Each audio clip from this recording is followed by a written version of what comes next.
Iran America तनाव के बीच Israel का शक्ति प्रदर्शन भी देखने को मिला, जहां इजरायली वायुसेना ने फाइटर जेट्स का शक्ति प्रदर्शन किया है और बताया जा रहा है कि ब्रिगेडियर जनरल तोमर बार की विदाई को बहाना बनाते हुए बॉर्डर एरिया में इजरायली सेना ने अपना शक्ति प्रदर्शन किया। एक साथ कई फाइटर जेट्स ने यहां से उड़ान भरी।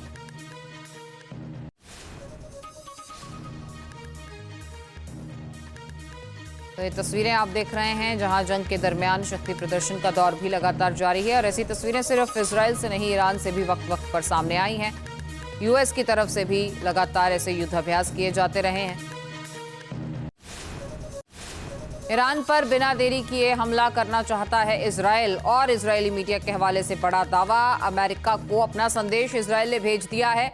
ईरान के साथ बातचीत करना समय की बर्बादी मानता है इजरायल। लगातार इजरायल की कोशिश है कि ईरान को जड़ से खत्म कर दिया जाए, वहां पर परमाणु हथियार बनाने की कोई गुंजाइश न बचे और ईरान आने वाले कई सालों तक उठ ना पाए। इन्हीं तमाम कोशिशों के बीच एक बार फिर से जंग शुरू करना चाहता है इजरायल।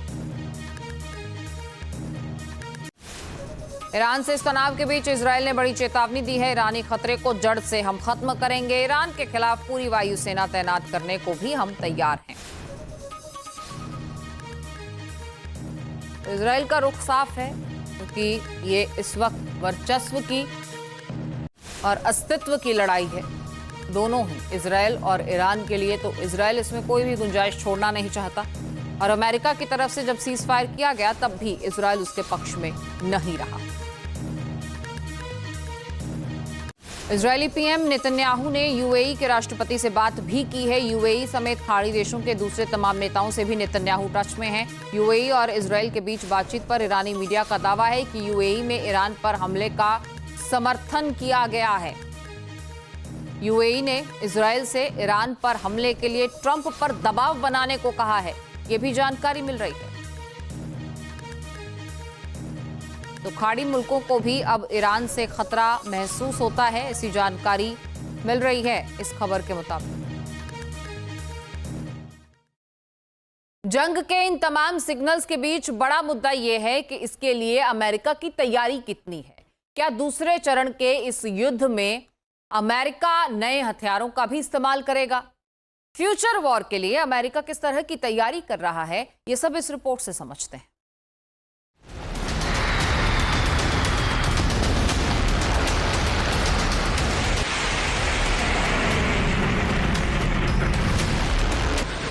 जमीन से मिसाइल हमले की तैयारी।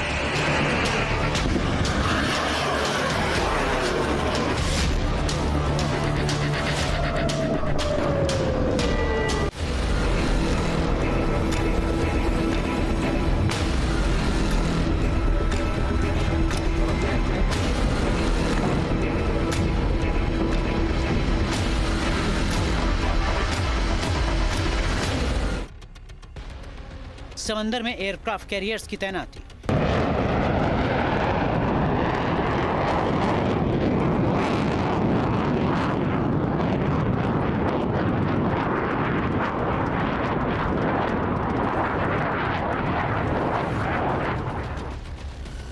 मिडिल ईस्ट में 2003 के बाद अमेरिका की यह सबसे बड़ी तैनाती है। अमेरिकी नेवी की तैनाती मिडिल ईस्ट, अरब सागर, लाल सागर और हिंद महासागर में बेहद मजबूत है। ये तैनाती ईरान से जुड़े तनाव, संभावित ब्लॉकेड और क्षेत्रीय सुरक्षा की वजह से है।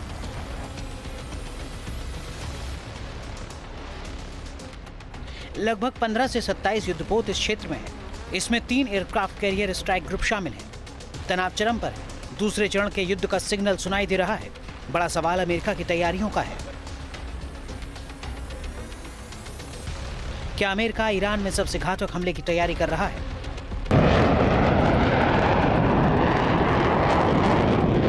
खबरों के मुताबिक अमेरिकी सेना की तरफ से पैट्रियट GMT इंटरसेप्टर्स के ऑर्डर दिए गए हैं। ये इंटरसेप्टर बैलिस्टिक और क्रूज मिसाइलों के खिलाफ प्रभावशाली है। इसके अलावा जॉइंट एडवांस टैक्टिकल मिसाइल के प्रोडक्शन पर भी जोर दिया जा रहा है। ये अमेरिका के AIM-260JATM यानी जॉइंट एडवांस टैक्टिकल मिसाइल है। अमेरिका की ये एक अगली पीढ़ी की लंबी दूरी की हवा से हवा में मार करने वाली मिसाइल है। ये मिसाइल 200 से 250 किलोमीटर से अधिक की दूरी तक मार कर सकती है।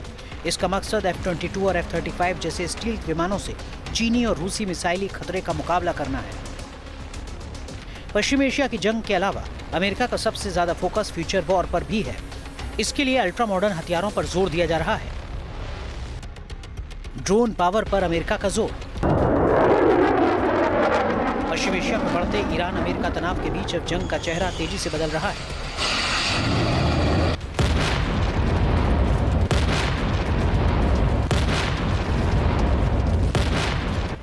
इसी को देखते हुए अमेरिकी वायुसेना का CCA प्रोग्राम पर खास ध्यान है। CCA प्रोग्राम सिर्फ एक टेक्नोलॉजी प्रोजेक्ट नहीं है, ये आने वाले युद्धों की नई परिभाषा गढ़ रहा है। इसका मकसद है इंसान और मशीन मिलकर आसमान में दुश्मन की तबाही।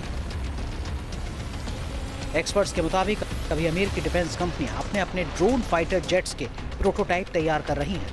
ये हाईटेक मशीनें टेस्टिंग के दौर में हैं और अमेरिकी वायुसेना ये तय कर रही है कि कौन सा डिजाइन असली जंग में उतरेगा। पहले यूक्रेन युद्ध और अब पश्चिम एशिया के युद्ध ने दुनिया को ड्रोन पावर से रूबरू करवाया है। अमेरिका इस कला में भी सबसे आगे निकलना चाहता है।